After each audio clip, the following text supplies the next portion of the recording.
আসসালামু আলাইকুম। ভারতকে চিকনে ভরে দিল প্রফেসর ডক্টর মোহাম্মদ ইউনূস। একটা ঠান্ডা থ্রেট। দেখেন, প্রফেসর ডক্টর ইউনূস যেভাবে দেখছে বা যেভাবে দেখে, বিগত যত রাজনৈতিক সরকার আসছে তারা কেউ এইভাবে দেখে না।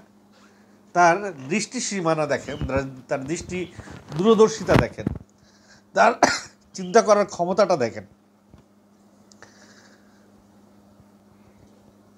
বাংলাদেশের একটা সাইড, পুরো একটা সাইড ওপেন সমুদ্রের দিকে, যেইটা অনেক দেশেরই নাই। অন্যান্য দেশের খবর জানি না, কিন্তু বাংলাদেশের খুব কাছে যারা, তাদের যখন এই সাইডটা ওপেন নাই বা সমুদ্র দেখতে পারে না, তখন তাদের আফসোসটা কি চিন্তা করেন। নেপাল, ভুটান, তারপর সেভেন সিস্টার্স, এদের পাশে তো সমুদ্র নাই। তো এদের দরকার সমুদ্র। কেন দরকার? সমুদ্র হয়ে এরা যেভাবে মালামাল ট্রান্সপোর্ট করতে পারবে, ইয়ারে ওইভাবে, বাট রোডে, বাই রোডে ওরা ওইভাবে এত সহজে, এত অল্প খরচে মালামাল ট্রান্সপোর্ট করতে পারবে না। এই অল্প খরচে মালামাল ট্রান্সপোর্ট করার সুবিধাটা যখন নেপাল, ভুটান বা সেভেন সিস্টার্স পাবে, তখন তাদের অর্থনীতি, তাদের ইকোনমি ধাই ধাই করে উপরের দিকে উঠবে। আর বাংলাদেশ কি করবে? এই সমুদ্র বন্দরের সুবিধাটা, ট্রানজিট সুবিধাটা ওদেরকে দিয়ে বাংলাদেশ মাঝখানে শুধু টোল আদায় করবে।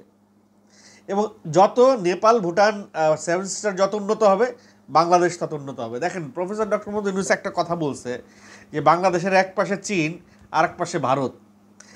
চীন ভারত যদি উন্নত হয়, তারা বাংলাদেশকে ছাড়া উন্নত হতে পারবে না। মানে চীন ভারতের উন্নতির বাতাসে বাংলাদেশ উন্নত হবে। ইন্ডিয়ার পররাষ্ট্রনীতি হলো গিয়া বাংলাদেশকে ধ্বংস করা। ইন্ডিয়ার পররাষ্ট্রনীতি হলো গিয়া ইন্ডিয়ার আশেপাশে যে কয়টা কান্ট্রি আছে সবাইরে দমায় রাখা। এরা জীবনেও অন্যান্য সবাইকে নিয়ে একসাথে মার্চ করার প্ল্যানিং এদের জীবনেও ছিল না। এরা হলো গিয়ে ওই জাতি, যেই জাতি ধরেন গিয়ে অন্যের ভালো দেখতে পারে না। এরা হলো ওই জাতি, যেই জাতি হলো গিয়া নিজেরাই নিজেদের মানে 16 আনা খাইতে চায়, পুরাটাই নিজেরা খাইতে চায়। দেখেন, এই যে ভারত বিভাগ করে ধর্মের নামে, হিন্দু মুসলমানের নামে ভারতটারে ওরা ভাগ করে দিল গেল। এরপরে দেখলো যে পাকিস্তান অনেক বড় একটা শক্তি হয়ে গেছে। পাকিস্তান, পূর্ব পাকিস্তান আর পশ্চিম পাকিস্তান মিলে ভারত পারতেছে না, কুলা উঠতে পারতেছে না। তখন এরা কি করলো? বাংলাদেশকে ভাগ করে দিল পাকিস্তানের কাছ থেকে। এবং ভাগ করার অজুহাতে বাংলাদেশ থেকে লুটপাট করে, যা মানে একবার খাইছে ইংরেজ, একবার খাইছে পাকিস্তান, এরপর খাইছে ভারত, লুটপাট করে সব নিয়ে গেল। তারপরেও দেখেন বাংলাদেশ কতটা সমৃদ্ধশালী, কতটা রিজার্ভ বাংলাদেশের আছে, যে এরপরেও বাংলাদেশের উপরে ভারতের চোখ সরে না। তারা রয়ের মাধ্যমে, তারা বিভিন্ন ইনপুটের মাধ্যমে, ইনস্টলেশনের মাধ্যমে বিভিন্ন সেক্টরে ভারত তাদের কর্মীদেরকে বাংলাদেশে ইনভলভ করে রাখছে, যে বাংলাদেশের যে কোনো সেক্টরে যেন ভারতের আধিপত্য থাকে। ফ্যাসিস্ট শেখ হাসিনা সেই আধিপত্য বিস্তারে একেবারে সর্বোচ্চ সহযোগিতা করছে।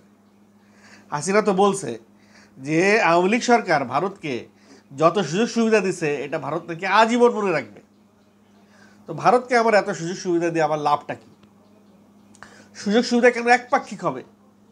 এক তিস্তা নদীর বাঁধ আর ফারাক্কা বাঁধ, এই তিস্তা বাঁধ, ফারাক্কা বাঁধের যে পানি বন্টন, সেই পানি আটকায় রেখে বাংলাদেশের যে তেস মেরে দিছে, সেইটার ক্ষতি মানে শোক কাটায় উঠতে পারতেছি না আমরা।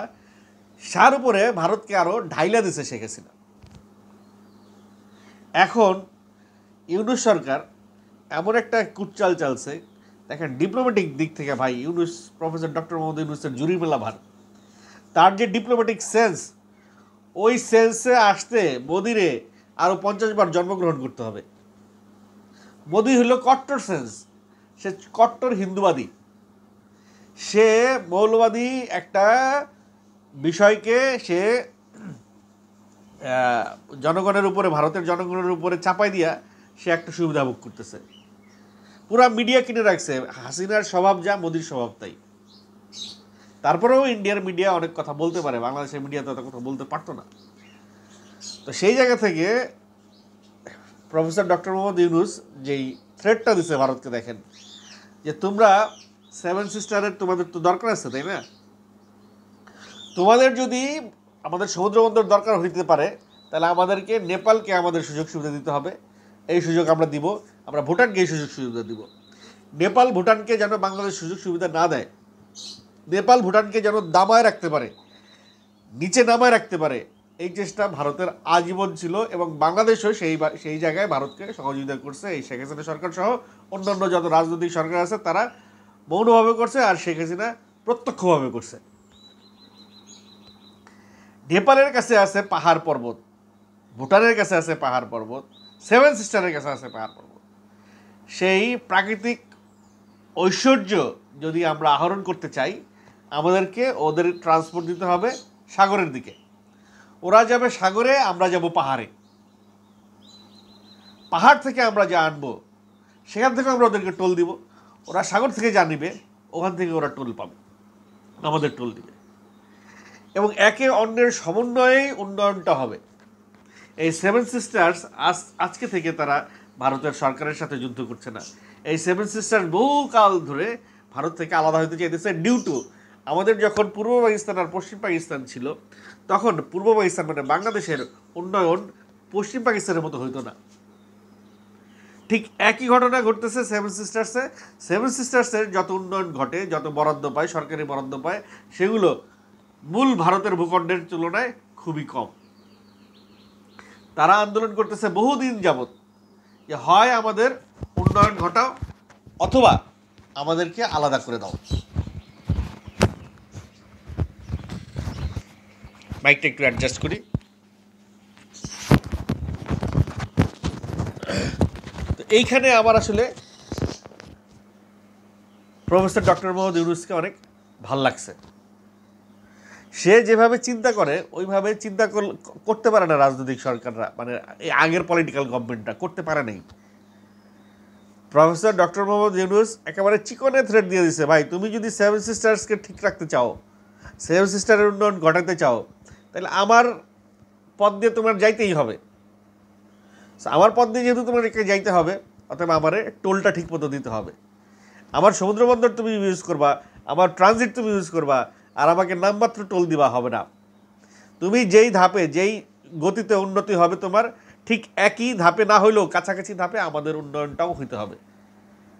শুধুমাত্র নিজেই ফুলে ফেপে আঙুল ফুলে কলা গাছ হবা, আর আমরা সোমালিয়ার জাতির মতো মানে কঙ্কাল শূন্য হয়ে যাব। আমাদের সম্পদ তোমরা করে খাবা, দখল করে খাবা, চুরি করে খাবা, আমাদেরকেও উপর উঠতে দিবা না, এটা হবে না।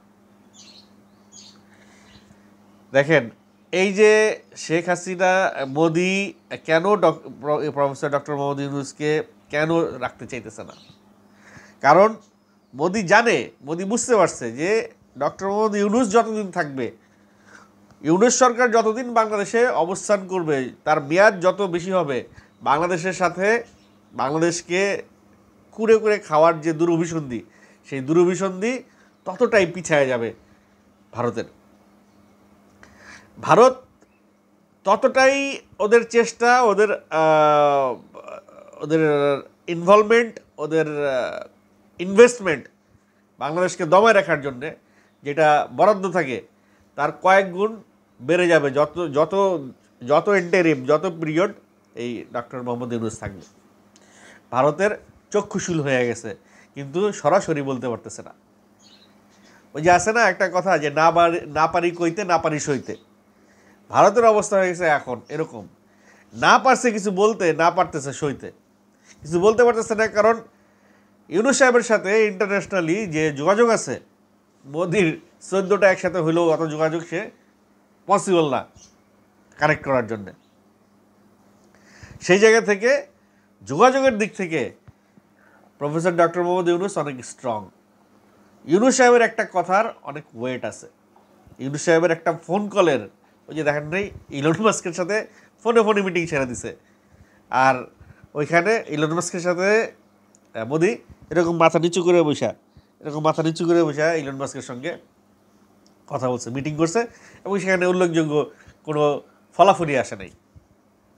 অথচ ইউনূস সরকার ইলন মাস্ককে বলছে যে আপনার স্টারলিংক আমাদের দেশে আসবে, এবং ইলন মাস্কও টুইট করছে যে হ্যাঁ আমরা সেই আশায় আছি, আমরা সেটা চাই। মানে প্রফেসর ডক্টর ইউনূস একটা টুইট করে এক্সে, ওদিকে ইলন মাস্ক সেই টুইটের অ্যান্সার করে। সম্পর্কটা দেখছেন ওই জায়গায়, অর্থাৎ মোটামুটি একটা চিকনে ভরে দিল ভারতকে। যাই হোক, এই বিষয়টা আপনাদের কাছে কেমন লেগেছে অবশ্যই কমেন্ট করে জানাবেন।